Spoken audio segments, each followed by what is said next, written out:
Okay, I guess I'll start with the present. I think it's better to maybe travel to the past from the present. It's an unusual one, but when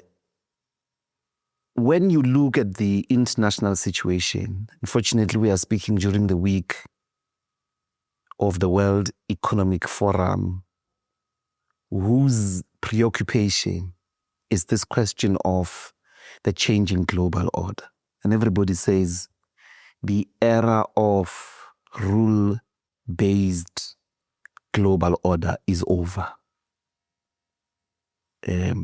My interest is your reading of the international situation on the one hand, but the implication for global labor movement or the place of organized labor in whatever comes after the rule-based order falls apart.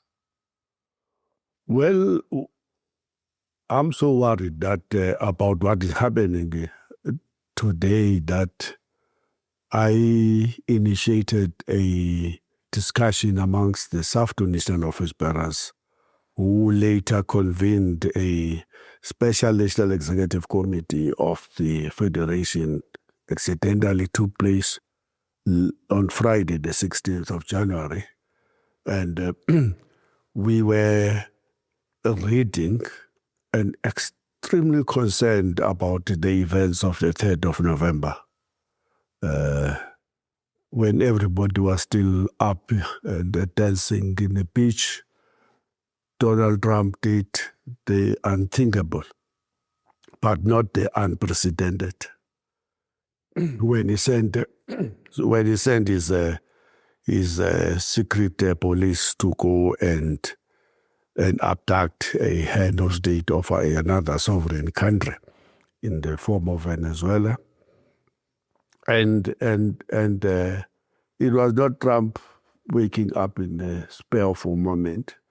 It's a Trump that have said, I want to take over Gaza and to turn it into a big casino and to generate money for the other oligarchs from the United States of America. And the price of doing that, we know, is to flatten the whole area and to force everybody into exile.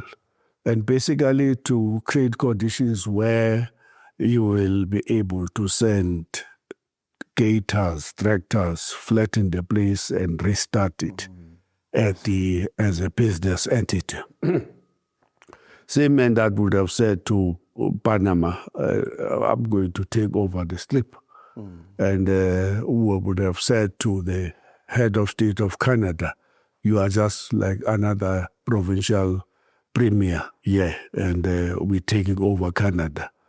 And would have been waving a finger to Mexico, Venezuela, Colombia, and South Africa. Because I think a lot of people in South Africa think that this thing is far from us. From what is happening now, it's not far at all. The propaganda that South Africa is conducting a genocide against Afrikaner or whites is a calculated precursor to a possible same thing that is happening to Venezuela. So we've convened that, very convinced that what we need is a broadest possible front of patriots here in South Africa. These patriots will be purely all those who believe in the sovereignty, who believes in the United Nations Charter, who believes in the international rules, that there ought to be a way, and the most preferred way of solving conflicts is the multilateralism. And all of those who believe in that ought to belong to this broad front of organizations that will say, we are prepared to first defend South Africa, defend Venezuela, defend Palestine, defend Mexico, defend Colombia, and possibly defend Brazil, defend the DRC, Sudan, and Somalia, and defend many, many other countries who insist that the world will drift back towards barbarism that Rosa Luxemburg speaks about if we allow the oligarchs in America to do what they're currently doing. So we're having this discussion at that moment. And as I always say, when a moment like this, there are two possibilities that can happen. The rational in the politics of the ideology, left-leaning individuals can easily be drowned by the ultra-right conservatives into doing nothing. In South Africa, for example, the ultra-right, including white elements who are conservative supporters of apartheid colonialism, are saying now, we love South Africa. We are concerned about this crisis of water, electricity, this and that. Don't be concerned about Palestine and leave those things to other people. Let's focus on our own issues. That's a very clever, calculated strategy to defocus us to the biggest danger that the world is facing now. And a world that is, if China and India and were not the powerful institutions that they are, we will be drifting towards what Trump tried on Iran, which he tried, and he saw that these guys are very powerful. He knows that he suspects that they may have nuclear, but others openly do not hide the fact that they have nuclear, which is what makes him to step back from time to time and use these other proxies to conduct a war that is a war of the most rapid, aggressive, imperialist and oligarch control of the world resources today. So this moment can give us a lull, and some people can be convinced by the right wing in South Africa and elsewhere in the world that we, with our big internal problems, must focus on our big internal problems and forget about Donald Trump and what he's doing and what he now represents in the world. But also, there's a possibility that the citizens of the United States, led by the working class, with the unions now more than any other time, very actively organizing in the streets against Donald Trump and agenda, because they've now unfortunately moved from hoping that this America First will mean reindustrialization, the tariffs protection will mean more jobs for Americans. No, the opposite is happening. First, it slaughtered 2 million jobs in the public sector, just like that. And there is now a crisis in the economy. They are deindustrializing and not industrializing. And they are facing all manner of other problems, inflation, and that's why they are going for the chairperson of a Federal Reserve. Where have you ever heard that, Except now, this is the extent of the crisis. So that's what is happening. That's what is happening. So that moment of workers mobilizing in America, I hope can extend to South Africa, the African continent, and to Europe and to Asia, and that the working class and citizens who believe in the world order that saw the conclusion of the Second World War as an order of multilateralism, where problems and tensions are solved in a particular way through the United Nations, will be the one that is defended by everybody, and that eventually we will defeat the oligarchs. And in my view, they are oligarchs, not only in in the USA. There's an oligarch in Russia. In my view, they are the same thing. That's why they are now cutting deals. You can flatten Ukraine. We will flatten the rest of the world for the same purpose. We want access to the resources of the world. But there are, in this multilateral institution, on the one hand, having traveled in your political journey, I would know that incidentally, institutions that are worrying to organized labor, on the one hand, don't seem to be in Trump's radar. He doesn't speak of IMF. He doesn't say, at least I'm not aware. He will say something about all other international organizations that he's not interested in and resign America from them. But not IMF, not the World Bank. That's the one thing I'd like your view on. What does it mean? Because these are equally institutions of that nature that have been operating at the level of a global system. But on the other hand is the International Labour Organization. I just want to know the reading from yourself and the rest of SAFTU. What do you make, firstly, of the silence on, it's not just World Bank and IMF, but Security Council as well? But on the other hand,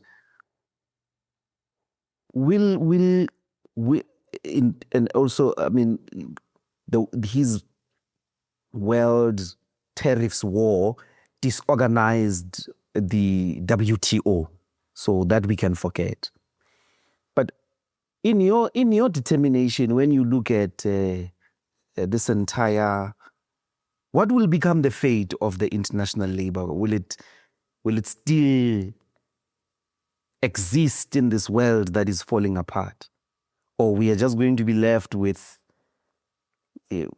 financial and security institutions that are at the center of reasserting American power in the world? Well, he doesn't like any multilateral institution that is going to impose rules that inhibit his oligarchic big business first agenda. Because this American first agenda is actually oligarch first agenda, not people's first, not ordinary American people. And that's why we've got to find a common cause with these ordinary people of America who are marching in the streets now. How disappointed I am that we only now scrambling to form a broad patriotic front. There was a first demonstration on Friday in the U.S. Embassy. There's another one. NUMSA is organizing on the 24th of January. There's another international one on the 6th of February. And so we're only responding now, later than the American citizens. Perhaps you can say it's because they are sitting right on the fire. He doesn't like the rules, Trump. He sees the rules as undermining his purpose, which is to build a frontier of filthy rich people who can access the wealth everywhere in the world. He doesn't like the International Labour Organization because it imposes international norms and standards to respect the most basic rights and protections of workers. He doesn't like that. You know that I didn't know this until we attended the G20 Labour Forum, that in June there was for the first time no labor representation from America. He just would not give them resources, would not give them any permission, nothing. And I was saying to other comrades, the mistake that we keep on making is to massage a madness. In that I would have thought that the response of the trade union movement in the ILO would have been to refuse to participate. Not because America is special. The Swaziland have done that before, other dictatorships have done that before. But the symbolism of an America refusing representation by its own workers in the International Labour Organization, to me, should have never been allowed. We should have stopped it and said nothing. He doesn't like the World Trade Organization because it imposes trade rules. He wants to use trade as a weapon and to beat people into line. He wants to use AGOA as a weapon. He wants to use even bilateral engagements between the nations. And he wants to weaponize everything to advance the agenda of oligarchs in America. He doesn't like even all environmental protection. He doesn't want child protection. Perhaps he's being accused of all manner of things. He doesn't like anything that preserve an orderly society that is grappling with the crisis of our times everywhere. You corrected your analysis. I didn't notice this, that you have never said a thing about the rating agencies, the IMF and the World Bank. And my theory will be that perhaps those institutions are driving the Washington Consensus agenda. And he likes some of those rules to beat everybody into the Washington Consensus. And but I don't think that he will even like the norms and standards. I'm looking forward to hearing what's going to happen in the World Economic Forum now. Yes. He's saying he's going there. So there's a statement that I was looking at only this morning, issued by the NATO, Europe, Finland, Denmark, Norway, Germany, Finland, even the great, the United Kingdom have signed into the statement. Wishy-washy, no, you can't do this thing, we are your friends. How could you be doing this to Greece, Denmark, but he's coming. So they're going to have to grow some spine and openly confront him and to say what he does even is a threat to even the World Economic Forum. The World Economic Forum, I've never favored it. You know what I used to call it? I used to call it is a stage where the capitalist class calls all of the states all over the world to come and strip environmental protections, labor protections, child labor protections, and so forth, until they stand there naked for capital to choose where they are going to be choosing which part of their bodies and to parade as their trophies. But he's going to be there. It's a stage. You remember, he likes publicity. He can't leave that stage out. Yes. And he's so excited that he's going to be, can you believe he's going to be hosting the FIFA family? Yes. This guy even gives him a peace award ahead of the ceremony to welcome the nations. And this guy says, I'm going to block fans from 4 nations are not going to come here as part of my crazy international policy. But maybe the IMF World Bank are spared from that rhetoric because he likes the rules that they're imposing to the rest of the world, the Washington Consensus. Maybe that's an opportune moment to come back here at home. This assault South Africa is facing under political conditions of the government of national unity. It has been in charge of South Africa for over a year now, since 2024. And I want to ask, for this to happen, this assault on South Africa's human rights, foreign policy orientation and solidarity with Palestine, Western Sahara, an insistence on negotiations, peace, and all of that. nuclear proliferation, all those important things that made the world not descend into world war. How do you read GNU? Are we as a country in a best place with the government of national unity to face this assault and its possible escalation? I don't know to what directions you are, or possibly will be able to tell us, where do you see it? If Trump's next destination were to be South Africa, what form of attack would he impose on us? But when you look at the GNU and the values that international relations, foreign policy inherited from centuries of the liberation struggle, are we in the best place to face this international assault? Not at all. Not at all. Look at, this is the worst moment for South Africa in the context of it being perhaps the next nation to be directly confronted by Donald Trump. I told you already that the right-wing tails are up, and they are pointing to your structural crisis, the world record beating unemployment, poverty, inequality, corruption, collapse of public sector, collapse of infrastructure, army in the West state. There's a multiple layers of a crisis. Yes. It is that thanks to that crisis that we now have a government of national unity, because our people have turned back their backs against a liberation movement they loved, that disappointed them, that betrayed them, to the point that they will now rather stay at home and don't care about the consequences, because it seems to them everything is the same.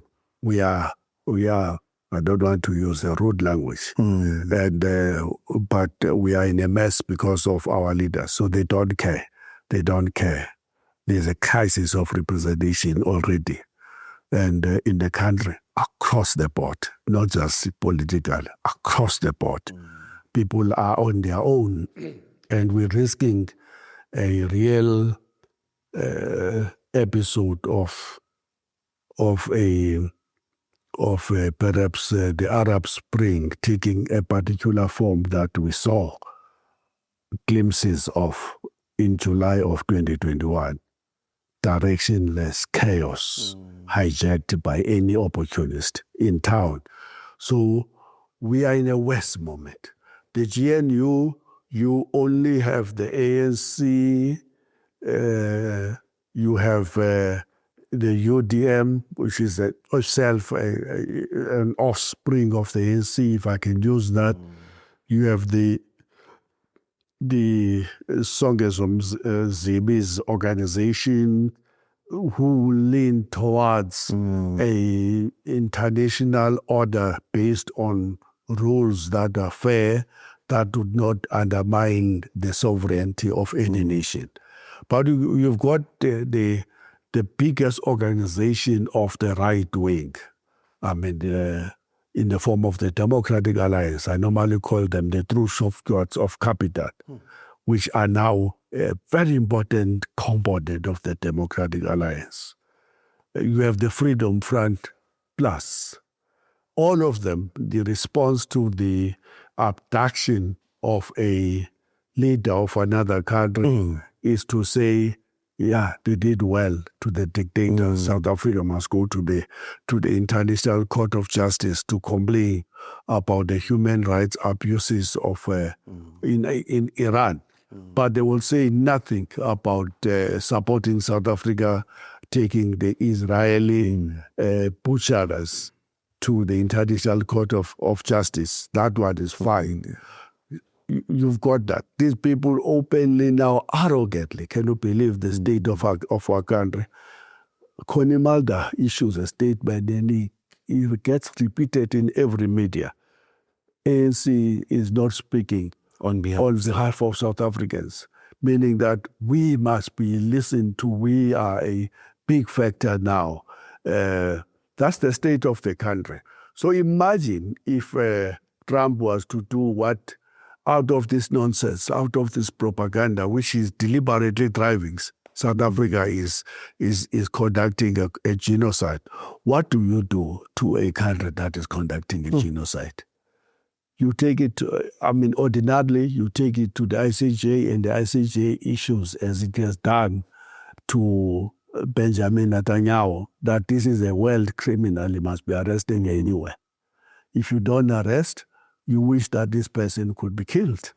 Deep down in our hearts, somebody who have mowed generations and generations of children, starving them to death and allowing women to be killed in the same manner as you kill soldiers in a war. So one day Trump is going to march in here.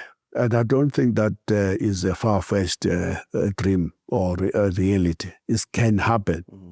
It can happen that one day he comes here and he puts the head of state, and we have seen how easy it took for him to go into one of the most protected compound and in overnight abduct the leader and announce that there will be a new government in that country and that the resources of that country will be now exploited by us.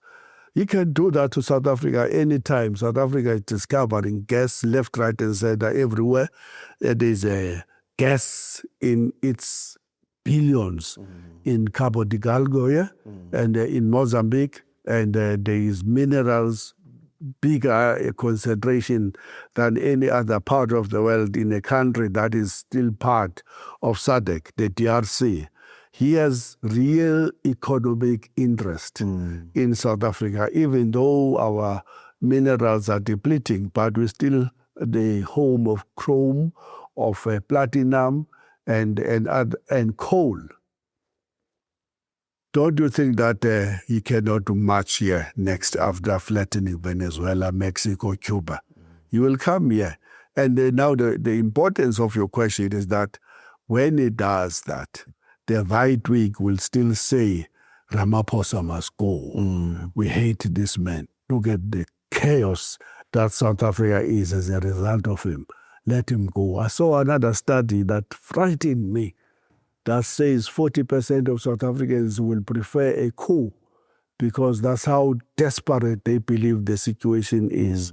So if this guy Mkhwanazi was to have those ambitions, he will get probably 40% of the country says thank you very much to get rid of these politicians. And that will be the end of the order. We will be into Nigeria.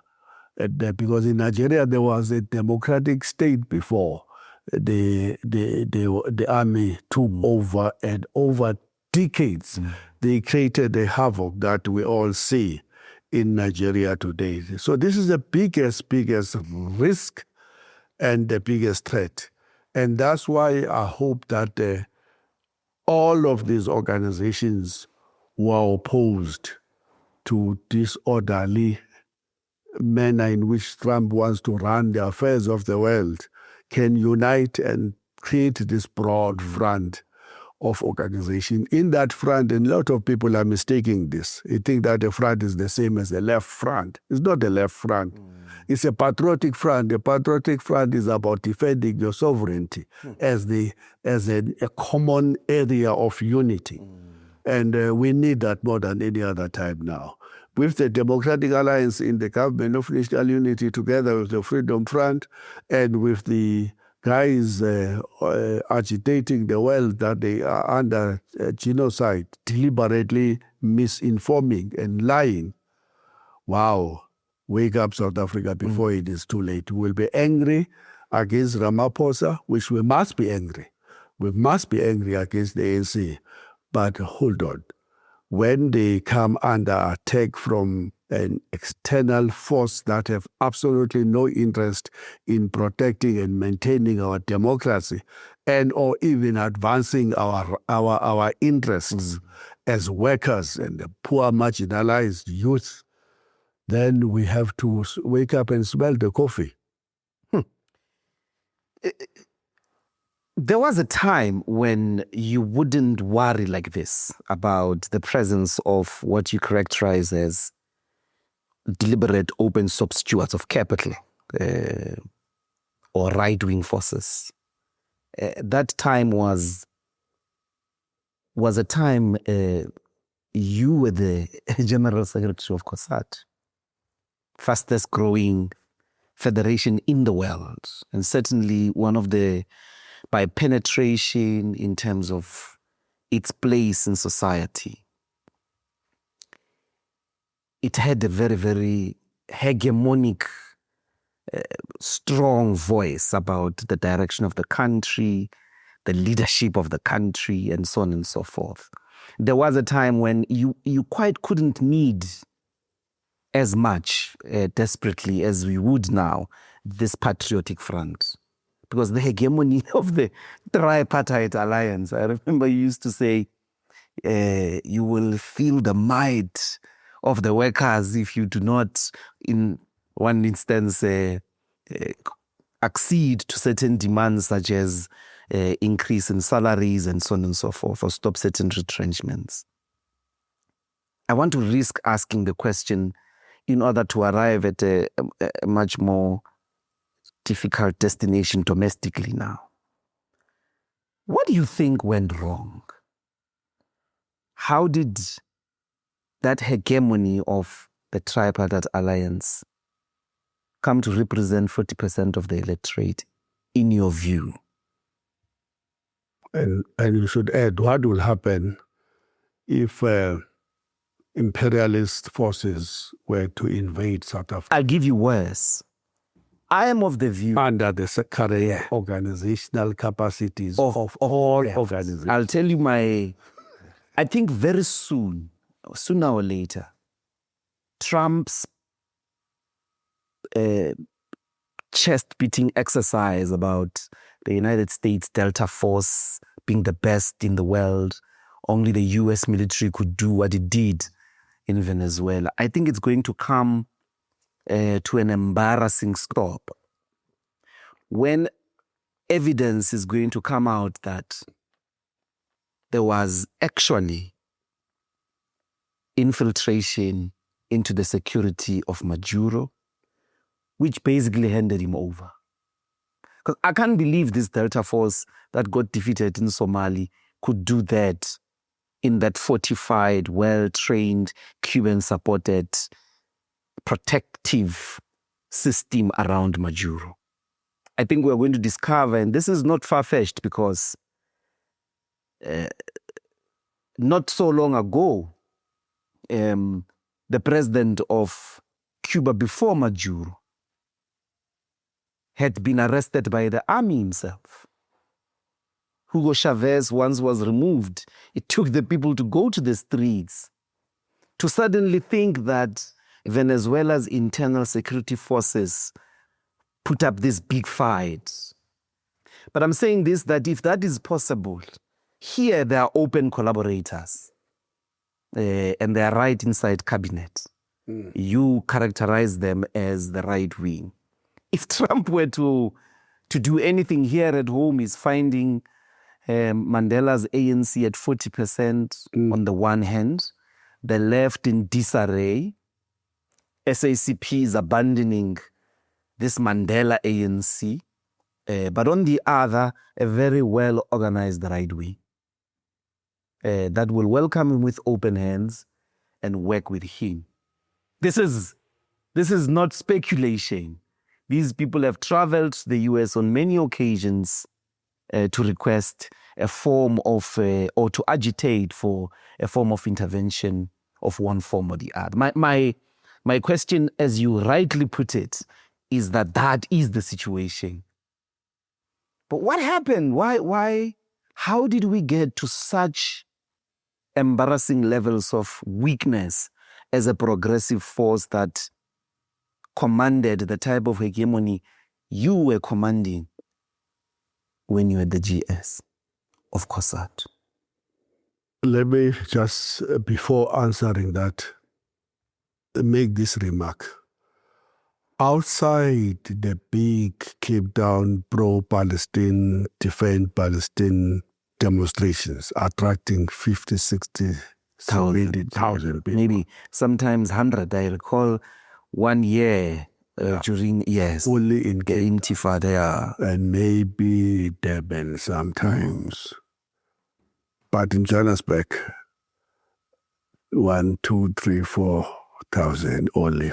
Lucky to have 5,000. The last time we had about 5,000 was when we combined and we took off the jackets of sectarianism and marched together from Newtown to the Constitutional Court. That march was big, pro-Palestine. Beyond that, there's no organization, there is no mobilization. And those marches, the Johannesburg marches, are smaller than the AfriForum march that said, "Thank you, Donald Trump."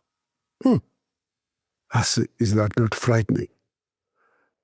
They are smaller in numbers, meaning that the organizational coherence is with the extreme right wing at this moment than it is with ordinary people. That frightens the hell out of me, basically, because it means when Trump comes in, there may be black people chanting, "Thank you for getting rid of Ramaphosa," because they're seeing him now as the enemy. And they cannot think beyond the ANC failures and in society. Black people will be chanting. Look, I interact with this reality on Twitter all the time, and it says, gosh, the levels of the growth of conservatism in South Africa is at the most frightening levels. People are turning conservative as a result of them being disappointed by the ANC. And the levels of organization on the left, SAFTU is not what it thought it will be. COSATU is not what it thought it will be. I remember one naive young fellow from Nihau who used to say, when we get rid of NUMSA and Zwelinzima Vavi and all of their people who are supporting them, we will then have a COSATU of our dream. It will grow bigger and bigger and so forth. COSATU shot itself in the foot. It's not what it used to be, and it's going down and not up. And the ANC, wow. When I now know that anybody who is a multi-billionaire can buy those bridges into electing anyone, basically, no matter what agenda that person is pursuing. The state of the EFF at this moment, no longer a rising hope. COSATU was once regarded as the last hope, even when people were beginning to lose hope against the ANC. But they were saying within that alliance, there is an organization that is keeping them at least on check, is shouting, and it is making noise, it is marching, it is calling strikes, but not necessarily to defeat the ANC, but to advance a particular agenda that they felt was being neglected under their leadership. And everything is dull and dark at this particular moment. I wonder whether when that moment comes, the imperialists now seeks a regime change and impose Connie Mulder as the new leader of South Africa. That's what they're doing elsewhere. They impose, you cannot imagine. The imperialists have no morals, no obligations of any kind to any country. The only obligation is to the resources of that country. They can do anything. In the state where we are now, wow, it's possible. And that's why we are desperate in SAFTU to say we've got to drop any thought of being the big boys. We're not the big boys. We have to drop sectarianism. We have to drop the me first. We have to drop the big heads of leaders who wants to be the ones leading the big march of 5,000 people. And we have to drop all of that. We have to reach out to every organization to say, unless we can find a way of connecting with the demonstrations inside the America today and spread those in Europe, Latin America, Africa as a whole, and the East, we will be taken over one by one by that agenda of the oligarchs. We stand no chance in the current moment. So you ask me what happened. We shot ourselves in the foot. COSATU was regarded as the hope and fastest growing trade union in the whole world. Opened the doors wide open. I mean, consolidated the earlier attempts to organize workers from 1973 strikes to the Vienna Commission, consolidated that through measures to form these massive industrial unions, FAU, NUMSA, chemical and industry unions and papers merging, everybody merging. At the same time, a massive rise of unionization in the public sector and local government to form this massive giant of workers. By 2007, just before Marikana, that movement was representing about 40% of all workers in the economy. You think that 40% is a minority, but compare that to established democracies such as the United States, which were battling with 14-15% of penetration, of unionization. And you say, here is a young, up-and-coming democracy, 40% of its workers are in the unions and growing. COSATU had something called Operation 2030, which was going to lead to at least it reaching about 4 billion workers as its members. And then we were irritated by somebody under which this building, or it's called... Irritated. Absolutely irritated. Thabo Mbeki. And we then committed a grave error of judgment out of anger and frustration. And we elected somebody who, it took me about 6 months after he has been elected, President Jacob Zuma, to realize that, goodness, we have made a mistake here. You know, we moved from irritation to disgust. That's what happened. It was a big mistake. A lot of people who have not involved as I was in that operation don't know how devastating that thing was.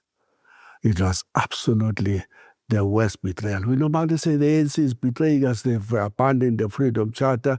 We want the Morogoro vision here. We want the RTP here. And why abandoning that for neoliberalism, austerity and privatization and all of that? But we actually embraced counter-revolution. That's what that project actually proved to be.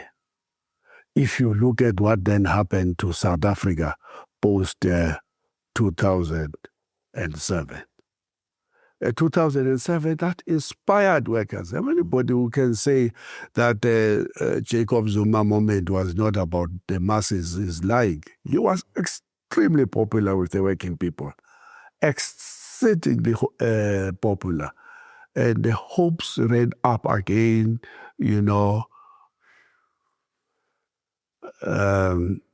It was an error, Chief.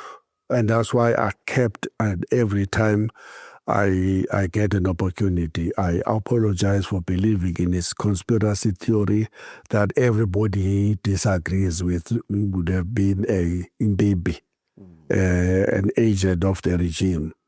And I had to apologize, for example. One of the driving factors against Beki was that we believed the lie that he was an agent, an M16 agent. Because M16 agent. We believe that, no, surely somebody who undermines and sideline workers ought to be taking forward the agenda of M16 and the British intelligence. And only later I realized, hold on. Who's the real spy here? Yeah. Goodness. We throw This was a bloody mistake. these terms around, but Because let me tell you what the damage was. You know, this is I'm the first to always look at the things and say, wow. Look, leave the small things that we advise the president, as our ally. This is how you should operate it this way. And the decency of you as a president. Look at who you are taking over. This man kept his cabinet on his toes. Why? Because he reads.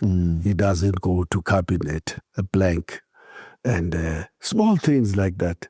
Don't get your people gossip about you as a leader, that you know nothing and that they can run rings around you when you don't know whether it is blue or white at the detail of the policy level. The reason why TM was so respected was that he read more than the Director General. He had more details. We said, make sure that you read. Your time now is no longer to see everybody in town who brings no value to the office. Make sure that you are streets ahead. Read and command respect, not on the basis of the authority, but on the basis of the respect people will have because you are leading them. Those small things, Chief. From those small things to big things, because he simply will not play the ball on those issues, and the rest is history, man. Look at one of the things that irritated and put me in shame. I regard myself as those people who go into details when it comes to policy and analyzing, and so we looked at the effect of the Mbeki's policies, economic policies, which we didn't like. But when I look at the reality that when it comes to social spending, he was spending 12% above the rate of inflation by the time we got rid of him. And that when our men took over, we went to 3%. yes. And then we embarked on an unbelievable levels of austerity and even increased the VAT Unprecedented. in response to the world economic crisis of 2008. Now, what do I tell workers? I regard myself as a very honest person, I can't turn around now and say, workers, we were right, even though I see, goodness me. And look at the record of this fellow against the right-wing M16 agent. And that's why I began to speak out. And the more, I thought that, by the way, we were moving together because I was not alone. For example, our criticism against the disbandment of the Scorpions, even though we never objected, we saw that thing happening. But a lot of COSATU comrades in the executives asked a very fundamental question. Why is there a rush to disband the Scorpions, but there's no rush to ban the labor brokers? And why is there a rush to take over the intelligence? And there was murmurings left, right, and center. And Blade correctly, not Blade, someone else said this is but a Zulufication of all of the state institutions. And gosh, before we know it, wow, what you read from the Mufumadi report about what is the state of the intelligence, what you hear in terms of what happened in the Zondo Commission, those piles and piles of chapters of evidence, it makes all of us who were really agitating about this workers' men to feel so ashamed about what we did to the country. And we cannot express that regret enough. That's what happened. So as we speak today, if those guys were to come here, we have no army. Our army have been humiliated here in the DRC by the rebels that are commanded in reality by Rwanda. That's what our capacity was just exposed now. The head of the army says, we have no ammunition in the base. The soldiers who called me when there was the July 16 said to me, we had carrying these R5s, but there are no rounds of ammunition here. If these guys were to come for us, we can only shoot once or twice. Then we have to run and leave the R5s behind to save our lives. That's the state of our army. You know, this is the army that, of course, in the main inherited from the apartheid, the most feared army. From that most feared army into the most laughed about army in our continent. The state of the police, listen to the Madlanga Commission, to listen to the rot that have deepened over a period of time. The state of the intelligence, whether it is the state or the army or the crime intelligence, wow, that's where people are eating. And the capacity is gone, totally gone, because it was factionalized, then it was remodeled as an instrument to protect the wrongdoings of the era beyond 2007.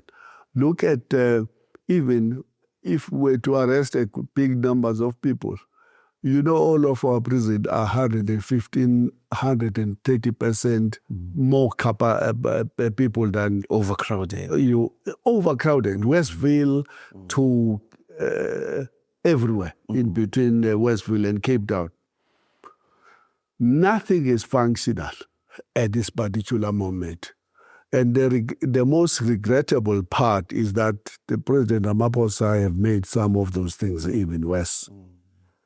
I mean, if you look at the state of the economy, in reality, more people are unemployed in South Africa today than they were even unemployed under the Zuma era, which is nicely celebrated by sections of the middle class, but the reality of the working class is saying the opposite. Now, you put in the international politics dimensions in a country in that state, it makes you to be frightened to even sleep as to what will be the situation when you wake up in case Trump was to invade. Where does the President Ramaphosa stays and steal him at night and then tell us that someone else is now your president? And only to find out the right wing is celebrating and the rest of society says, well, we don't know what to do. We are demobilized and disorganized. And hopefully we will be inspired by what is happening in New York and where there appears to be a real resistance and mobilization under the current mayor.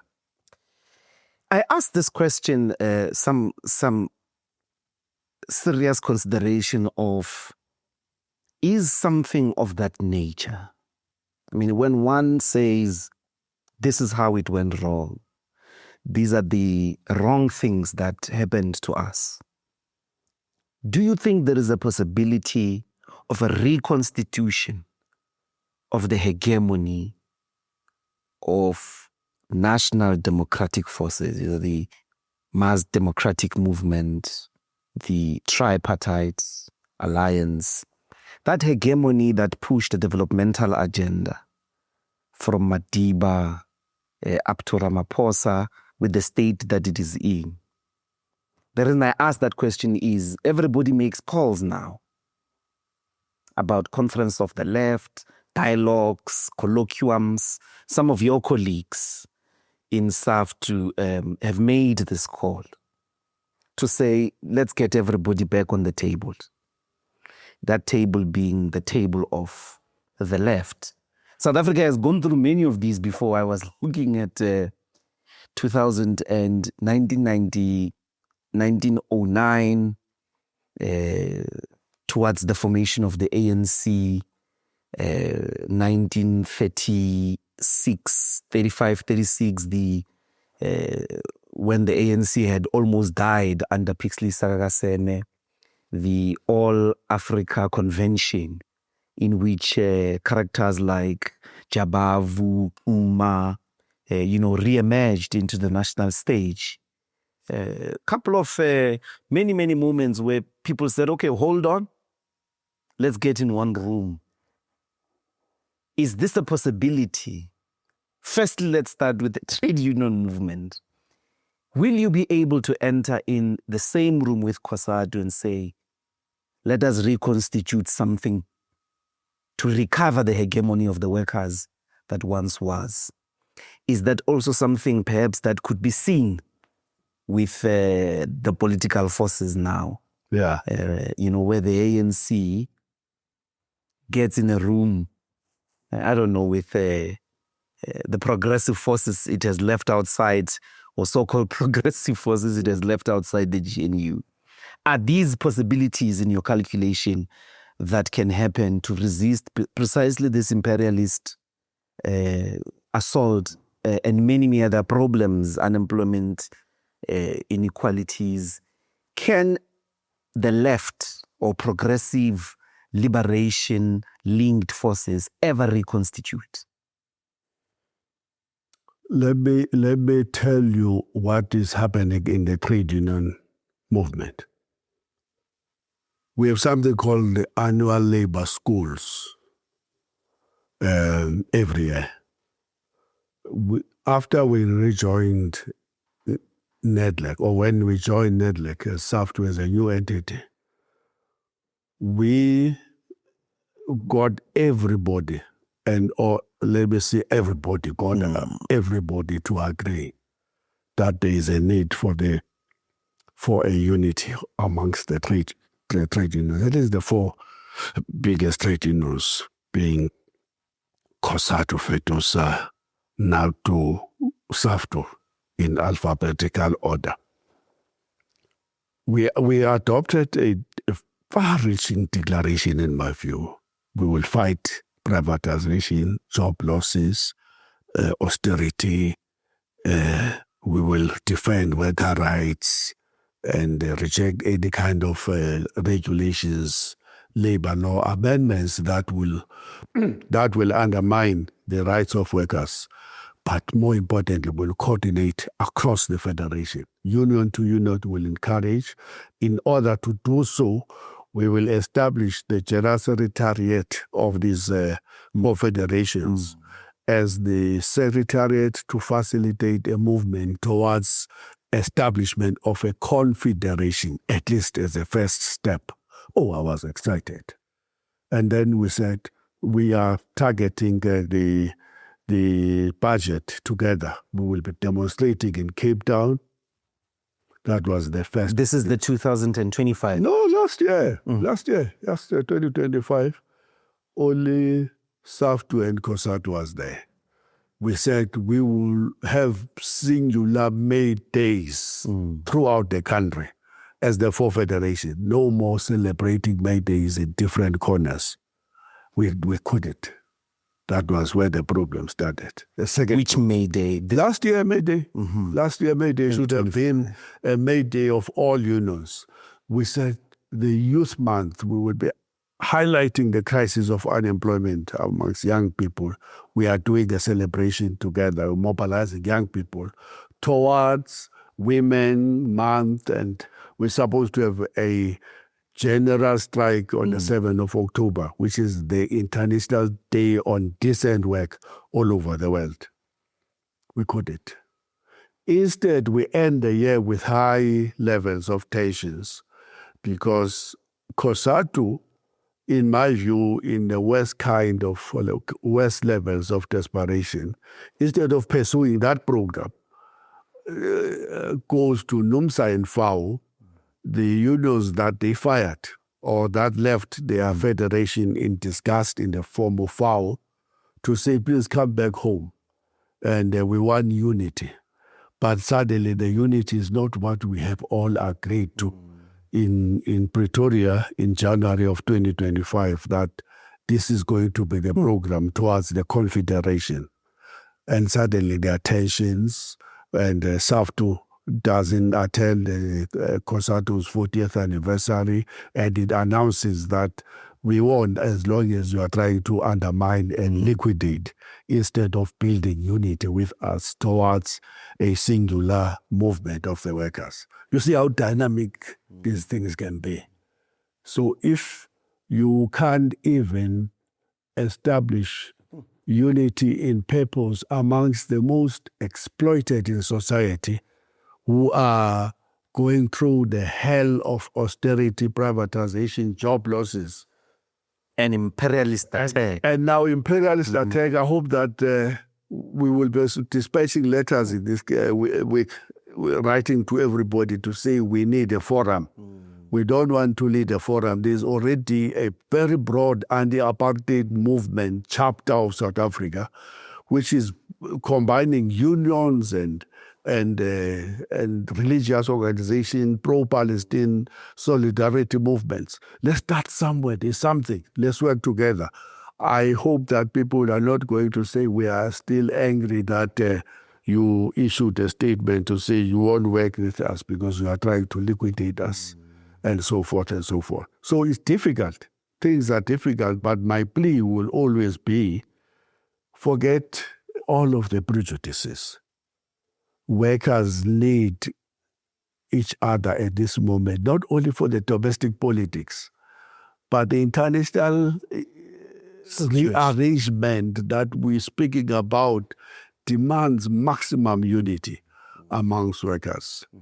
Do we have people who are matured enough to see that?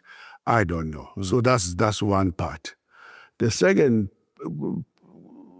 question you're asking is whether that there's a possibility of, even at the political level, something of that kind happening, of people who will say, by the way, in 1950, there was only one liberation movement in South Africa. And there may have been other smaller ones, but there was one liberation movement. There was no PEC. The PEC was inside. There was no Black Consciousness movement because it was inside. There was no UDM, there was no EFF, there was no COPE, there was none of the things that we have seen, including people who may have genuinely thought that the MK offers an alternative. There was none of that. Can we go back to that? I would say that, in my view, there will have to be some thoroughgoing, real self-introspection in the main by the ANC leadership, which remains the biggest organized formation politically in South Africa today. They have to ask themselves what happened. Genuinely, Chief, I'm not talking about what they have done so far, which keeps me, even me, a very loyalist of the ANC deep down in my heart, at bay, because I can't see any introspection happening. I don't see it. But what do you make? I mean, there's a concrete debate now where the party says it's going at elections alone. Is there still an NDR alive there? I think the SACP, in my view, is making a fundamental mistake in thinking that they can disassociate themselves from the damage that has been caused over the past 30 years. They were the face of privatization, the face of neoliberalism, the face of implementing anti-worker policies. They can't say this thing that Gwede Mantashe says, that when you are deployed in the ANC, you forget about you being a communist, a socialist. You become a nationalist and you implement the policies. There's nothing that have discredited the SACP leaders amongst the workers and amongst the people of this country more than those politics, because people correctly see those politics as self-serving and self-centered, and people who are advancing a career at the expense of the principle. If there's anything, if the ANC is damaged, so is the SACP damaged at the reputational level. They stand no chance in the blue hell to be an alternative to the ANC. Not at all, unless they too can do an introspection, because the introspection will include how did we get hoodwinked by Jacob Zuma to destroy unions and their unity. As the SACP, because the SACP was a leading force in dismantling the unity of COSATU. Leading, including the current General Secretary and the former General Secretary. And they thought that they were doing this for Jacob Zuma when they were actually destroying the seeds of unity amongst the people of this country. So they are discredited. And all I see is what somebody in Limpopo once said, that one day, unless this introspection happens, there will be 3 tombstones in the graveyard. There will be a big tombstone. I'm not going to say who this regional provincial secretary of the ANC who said that in Limpopo. A big tombstone written ANC and smaller tombstone on one side, SACP, small, the other one, COSATU. This is where the future is, unless the introspection happens. And here is the problem then, to be frank with you. How does the people who have messed up themselves not begin to accept the responsibility that we have messed up? For example, how does Gwede Mantashe not take responsibility for what they call the Zumantashe moment of 2012 in Bloemfontein? You know what happened in Bloemfontein?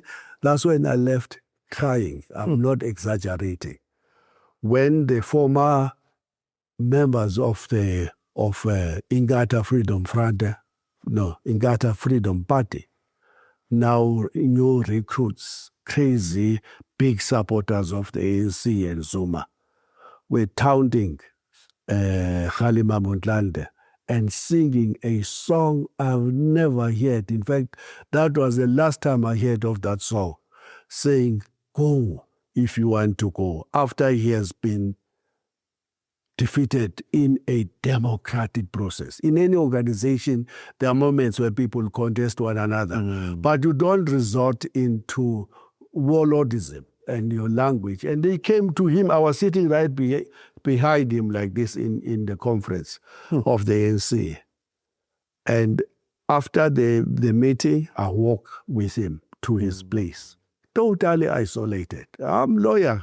This was my general secretary in the NUM, and this is the educator of my union, the NUM. I can never, ever lose that connection because he loses a conference, which I thought that he was. I hoped, against the hope that people will realize what is happening and see the distraction. When Mavuso Msimang's name was raised on the floor, and for him not to get even a 20-25% of the conference, that shocked me.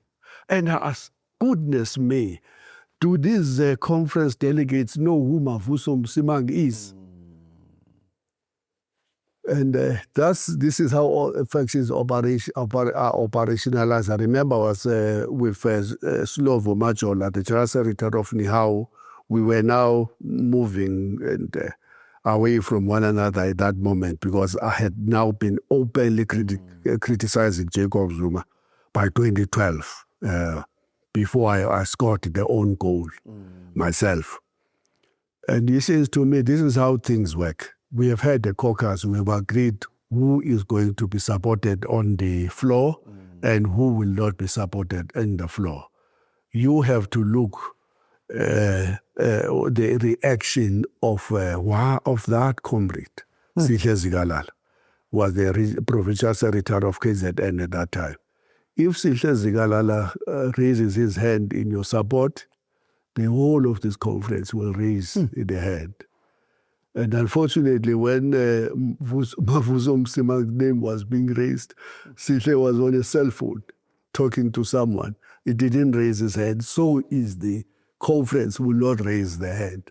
When somebody I've never heard of from Limpopo Vembe's name was being raised, 75%, 80% of the conference, I concluded at that moment that the movement is gone. I was 50 years that year. I went home literally sobbing and sobbing because I saw the mistake we committed in 2007 coming back to haunt us in that 2012 Congress. A very, very important year, the 100th anniversary year of the ANC. Wow. The point that I'm making, until the people like Gwede Mantashe, like as I have done, says that was an error. That Zuma Mantashe thing further put the last nails on the coffins of the ANC. There will be no introspection. There will be no turnaround to say we are closing the chapter from this brinkmanship, cutthroat politics into the politics of principle. Until the current president will acknowledge that, look guys, I set the ANC back many years when I admitted that money was raised on my behalf to become the president. Something that was absolutely foreign in the ANC.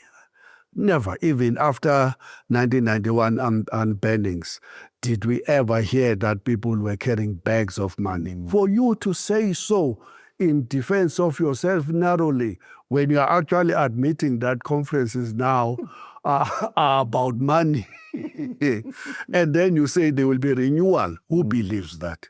That's not renewal. Renewal is to start by saying it was a mistake so that you can say to the branch, also using money to win the branch chairperson position, that you will not do that because we've now learned from the past. We're not going to be doing those things. Now we're not going to be using money. People are not going to be campaigning as if we are in the CNIP, you young and good doctor, in the CNIP days, some of us got to know those politics of the Siskai National Party, the Transkei National Party of Matanzima, that corruption through use of money was actually being brewed inside the party as a norm that you can only win a conference if you can manipulate the state to get resources for your campaign to win. And that when you win, you will therefore be loyal to money first. And you will be loyal to the people who Give you the who money. gave you that money Yes. and who fundraise for you for that money. And that when they suddenly have an unexplained wealth, you're going to look on the other side. If there was to be that type of honesty by the president and by the deputy president who would say, sorry, I have 67 million worth of houses. And I can never be able to justify how this happened in a democracy where I only served as a full-time politician for the past 30 years. And this is wrong, and this must change. That's introspection. And the DSG and everybody who are being named in the Zondo Commission, if they were all going to say it was a mistake to take so resources from such a corrupt company, irrespective of the circumstances, I should have not agreed to have my fence sponsored by this company. Instead of trying to deny and do nonsensical appeals against the Zondo Commission that will go nowhere. then that would be introspection. And I guess if such a thing was to happen, and I'm not saying there are angels in SAFTU. No, not. Can tell you now.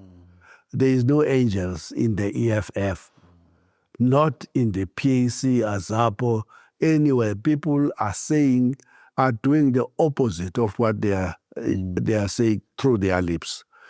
Across the board. The movement, tell me, if those movements were to represent a real hope for the people, they would have long replaced the ANC. Our people would have seen them as being genuinely alternate, the original Tambo, Lutuli, Hani, Bigo, Sobukwe, and you can name all of the African continent's heroes. People are not seeing that. And that's why organization reach a ceiling in no time, and after they reach the ceiling, they start to go down, just like the ANC.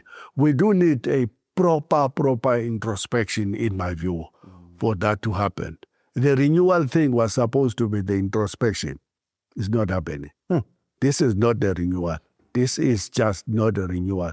It's a rhetoric that promises our people that there will be renewal.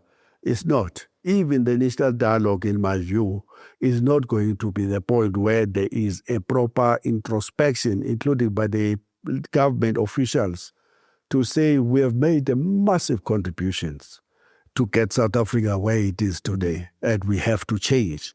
If people are refusing to change, there will be nothing new about it. What then becomes of the rest of society? Is it sometimes a compoundment of even darker years to come? No, hold on. Maybe, and I'm now saying this against hope, maybe the Trump threat to South Africa may be the moment. Maybe people will say we are now vulnerable to the imperialist forces because of the state of the country and the state of our organizations. Maybe. But how do you read everyone's international politics at the moment? Isn't it part of what has happened is a certain retreat from African unity, a deep-seated agitation against the African migrant, the African migrant worker, and so on and so forth. But also, one of the most important forces is this MKP that you keep speaking about in relation to JZ. If Trump is this threat, shouldn't it start with a correct reading that at least on the international front, there is agreement? Something strange happened in relation to Western Sahara. I mean, of all the picket lines you can cross, you can't cross that one. Of all the, I'm remembering IFP and Umtanaga Pindangene on the boycotts and even mobilizing across the world that do not boycott South Africa. Of all the picket lines you could cross, Western Sahara, I mean, the Morocco itself had already agreed to a process towards the recognition and withdrawal from Western Sahara and handing it over to the Sahrawi people. I'm raising this to say, if Trump is this alternative catalyst, how do you read at this moment? Isn't part of what is weak the very orientation of our international solidarity, that there is much more collaboration with imperialist and semi-imperialist forces in the plain than we realize? If you think on the right, you've got the DA, the moonshot pack chaps. On the other side, the politics of the left at the moment, isn't it true that they've retreated from progressive internationalism? At some point, okay, this question you're asking, I've been engaging in my mind alone.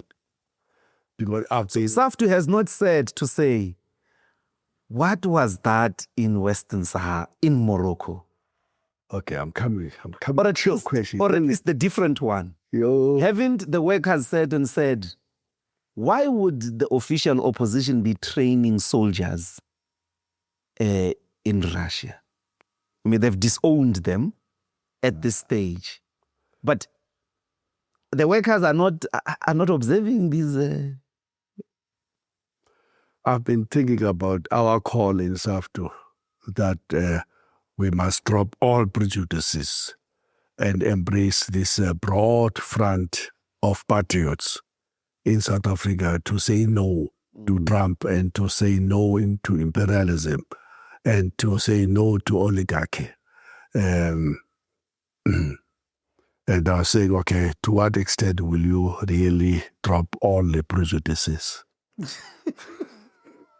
Where are you not willing to drop? Is it a prejudice, though? It's not a prejudice. A prejudice is... Here's a typical example about why I said we embraced counter-revolution and hoping that we are fixing a problem and an irritation we were having. The MKMP, what they call it, MKP, actually issued a formal statement at the point of the inauguration of Donald Trump to welcome that. Yes. And to say it is heralding a new hope in the world. Yes. In their letterhead. I'm not talking about something of some 10 years past, ago. yes. No, recently. Trump has been now in the office for the full year. In the recent year, when Trump became the president in January last year. Yes, true. At that moment, 12 months ago, the MK said, this is the biggest hope. And I said, goodness, this is led by the faction of the ANC? Now, we are building a broad front. The MK is now beginning to make noises against Trump, which is welcome noises. But you can't forget that this is the hope that they were saying is going to happen. Didn't they know that Trump represent what? In January last year? So where does MK fit into this broad front? That's one question. Last year, the head of MK takes a South African flag, literally stealing every symbol, into a forum to embrace Morocco, the empire, as well as a country occupying another country called Western Sahara, exactly in the same way that the rest of African continent was occupied by colonialists. MK takes our flag, insult Lutuli and Tambo and Mandela, and put that flag behind him, next to the flag of Morocco. How far are we for that happening with Benjamin Netanyahu? How far are we? Because I'm told that Netanyahu have actually put aside a $100 million to lobby kings, queens, chiefs in the rest of the African continent, because he knows our people, how they relate with that authority. To lobby and churches. As we speak, there's delegations and delegations of the evangelical Christians. Who are going to Israel. To be neutralized. No, to come and see Simoni, Jerusalem, the one that we are praying about. Suddenly, Trump knows how to invoke that false belief that today's Israel is the same Israel that is in the Bible. He have captured a significant number of South African churches and our king, the Temple King, to go and come back and say, you don't speak on our behalf. So you're saying... It's my king, by the way. Yeah, you're saying there are politicians who are quarter to doing that. I'm worried that MK, if it has crossed the line on the Morocco and it has told the world that the election of Trump heralds a new hope for the world, how far are they from embracing that blue and white flag of the Israel regime? And I've been notoriously raising this issue. What are these trainings for 30 years into democracy? We've seen, and I'm sure you have seen this in my Twitter accounts, when I saw this circulating, that there are people who are being trained wearing MK regalia. What are you training soldiers for? Where were you trained, by the way, yourself personally, now that you love the army and its activities so much? Why is there a South Africans that are locked up in Russia trained to do what? Sent in your name. Sent in your name, even though you deny that they were your people or that the people who recruited them were doing that on your behalf. What are they training for? Is that not the biggest worrying question? This makes me to say, perhaps after in 2007, we stupidly and naively embraced counter-revolution. And because we thought that we were solving a small problem. This is the type of politics that we're finding ourselves in our country at this particular moment. It is frightening. This question you are asking is so fundamentally going to the heart of the state of the movement in South Africa today. You know what is more frightening? How many MK voters did we have in last year? Not for 6 million? How many? Who voted for there were 2 million, I think. 2 million? 2.4. 2.4 million.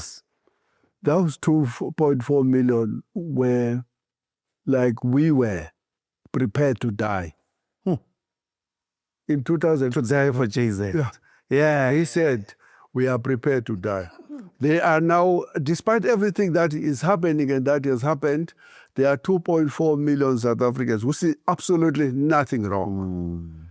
The only point of assurance is that these people are largely in one province and they are not in any other province in big numbers.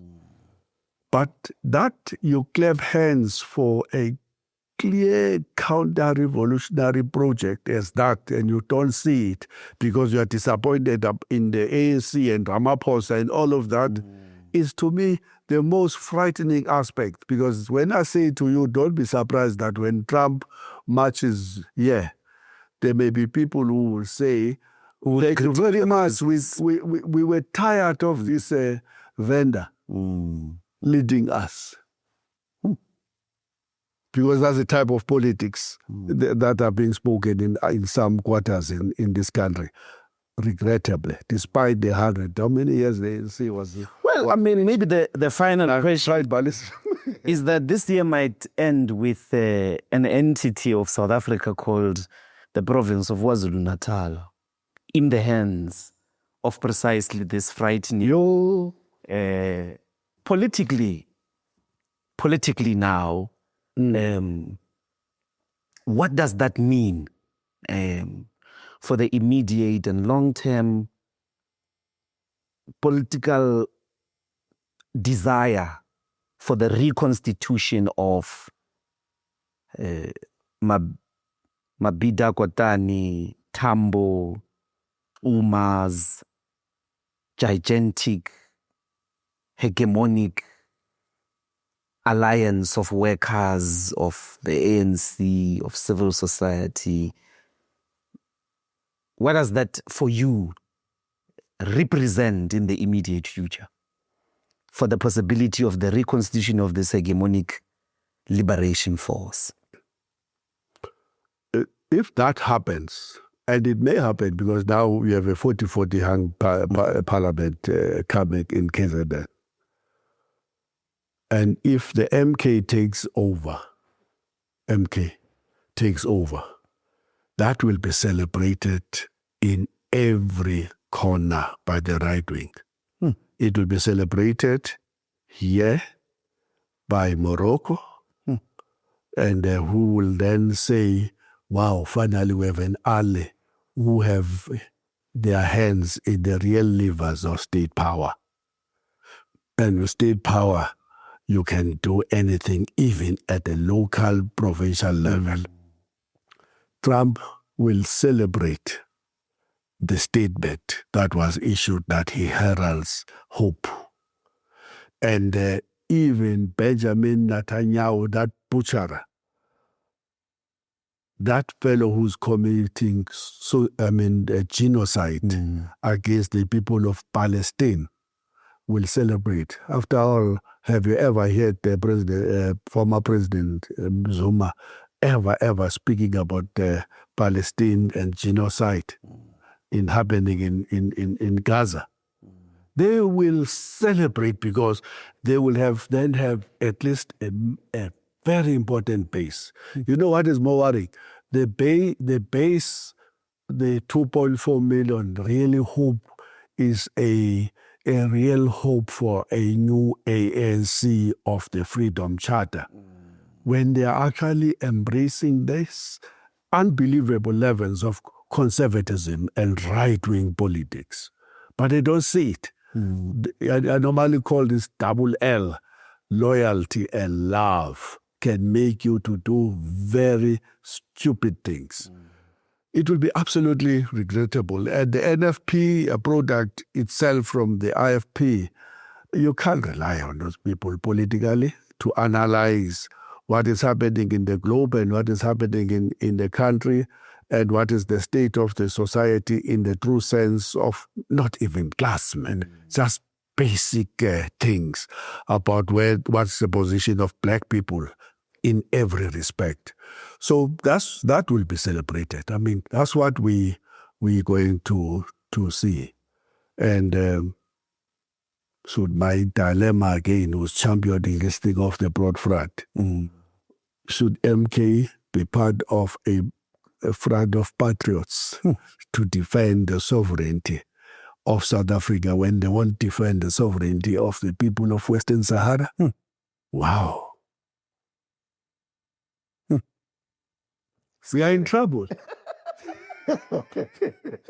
I suppose that we can reconstitute in the near future all of these questions from Trump in relation to the sovereignty of not just Iran, but Greenland are immediate. And maybe before the end of the year, we'll know whether we are the next target or not. But thank you so much. Yes, it's always a pleasure. Thank you very much. Thank you.